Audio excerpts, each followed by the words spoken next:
Oh, well, I'm here for a few days to read from my new book, which has just been translated into German.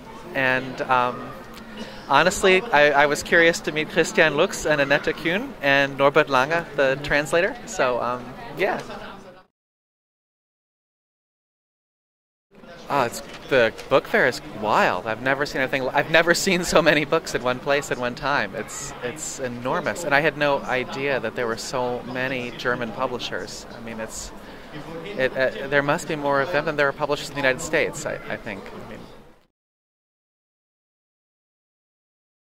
Right now, I'm interested in writing about politics and about history and how the American Empire can be understood through the lens of ancient and classical history, primarily.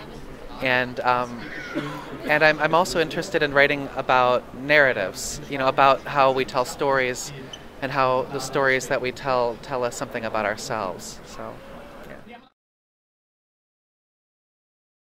yeah. I write about everything but myself. I'm very bad about writing about myself, but I got most interested in ancient Roman history and was reading, for maybe the past 15 years, I've been reading almost obsessively in the ancient Roman writers, ancient Roman historians and poets and political philosophers. And then also, I think, trying to write about America as she is today. And it seemed that reading about the ancient Romans helped me understand something about the Americans and what it means to have a border, and whether those borders are really drawn on the landscape or whether they're much more abstract than that. Similar questions. I think very different answers. Similar questions. Oh God, yeah, constantly reading. I used to have a job. My job for the last 6 years was to judge for the National Book Critics Circle in poetry. So I had to read every poetry book published in America every year, which was ridiculous. It was 2 or 3 books a day, and I'm so glad that's done.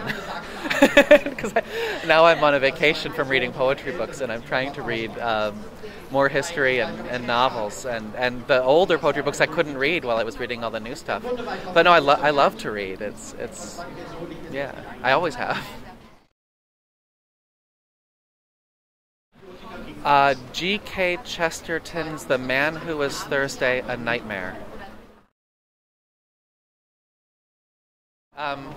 Any mystery novel by Michael Connelly, which are a series of mysteries that take place in Los Angeles. But I write mysteries too, so maybe I would admit to reading them. I think he's a wonderful mystery writer, but my friends laugh at me when I say that I read those. I would have liked to have written the complete poems of John Keats, but maybe I will one day.